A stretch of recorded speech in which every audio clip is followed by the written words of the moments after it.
അവൻ ആരാണെന്ന് ആർക്കെങ്കിലും കണ്ടുപിടിക്കാൻ പറ്റുമെങ്കിൽ അത് നിനക്ക് മാത്രമായിരിക്കും. വല്ലപ്പോഴും ചെറിയ മോഷണങ്ങളല്ലാതെ കഴിഞ്ഞ 50 വർഷങ്ങളായി കുറ്റകൃത്യങ്ങളൊന്നും നടക്കാത്ത പ്ലാച്ചിക്കാവുന്ന കൊച്ചു ഗ്രാമം. ഉടൻ തന്നെ ഒരു ദിവസം അവിടെ ഒരു ക്രൂരമായ കൊലപാതകം നടക്കുന്നു. ഒരു സീരീസ് കൊലപാതകങ്ങൾ പോലെ അവിടെ പ്രശ്നങ്ങൾ ഉണ്ടായിക്കൊണ്ടിരിക്കുന്നു. എന്ത് ചെയ്യണമെന്നറിയാതെ നാട്ടുകാരും പോലീസുകാരും പകച്ചു നിൽക്കുന്നു. തങ്ങളുടെ കാണാതാകുന്ന സാധനങ്ങൾ കണ്ടുപിടിച്ചു കൊടുക്കുന്ന നാട്ടിലെ നാടൻ ഡിറ്റക്റ്റീവായ ഉജ്ജ്വലനെ അവർ ആശ്രയം പ്രാപിക്കുന്നു.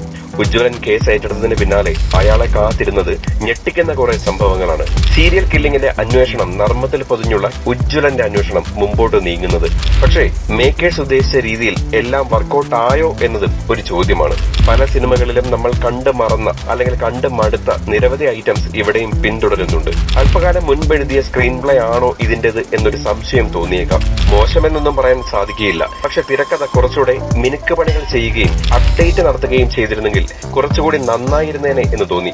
ഇതിൽ പ്രത്യേകിച്ച് എടുത്തു പറയത്തക്കതായിട്ടുള്ള ഒരു ഇമ്പാക്ട് നൽകുന്ന കാര്യങ്ങളൊന്നും തന്നെ ഫീൽ ചെയ്തില്ല എന്നതാണ് പ്രധാന കാര്യം. പിന്നെ ചിത്രത്തിലെ നടീനടന്മാരുടെ കാര്യം പറഞ്ഞാൽ ധ്യാൻ ശ്രീനിവാസൻ രസകരമായി തന്നെ തന്റെ കഥാപാത്രത്തെ അവതരിപ്പിക്കുന്നുണ്ട്. പക്ഷെ അവിടെയും പ്രത്യേകിച്ച് മുൻപ് കണ്ട ധ്യാൻ സിനിമകളിലെ അദ്ദേഹത്തിന്റെ കഥാപാത്രങ്ങളിലെ അഭിനയത്തിൽ നിന്നും വ്യത്യസ്തമായി ഒന്നും തോന്നിയില്ല. ഒരു ഹെഡ്ഫോൺ തലയിൽ വെച്ചിരിക്കുന്നു എന്നതിലുപരി പുതുമയായിട്ട് ഒന്നും ധ്യാനും ഇവിടെ ചെയ്യുന്നില്ല. പക്ഷേ സിജു വിൽസൺ, കലാഭവൻ നവാസ്, കോട്ടയം നസീർ, പിന്നെ കുറച്ച് സോഷ്യൽ മീഡിയ ഇൻഫ്ലുവൻസേഴ്സ് ആയിട്ടുള്ള നിഹാലിനെ പോലെയുള്ള താരങ്ങളും നന്നായി തന്നെ തങ്ങൾക്ക് ലഭിച്ച കഥാപാത്രങ്ങളെ ഭംഗിയുള്ളതാക്കി. ചിത്രത്തിന്റെ പശ്ചാത്തല സംഗീതം മികച്ചതായി തോന്നി. എഡിറ്റിംഗും സിനിമയുടെ മൂഡിനെ മടുപ്പിക്കാതെ തന്നെ കൊണ്ടുപോകുന്നതിൽ സഹായിച്ചിട്ടുമുണ്ട്. പിന്നെ എടുത്തു പറയേണ്ടുന്ന 2 കാര്യങ്ങൾ: ചിത്രത്തിന് ഇടയിൽ വരുന്നൊരു ട്വിസ്റ്റ് നന്നായിരുന്നു.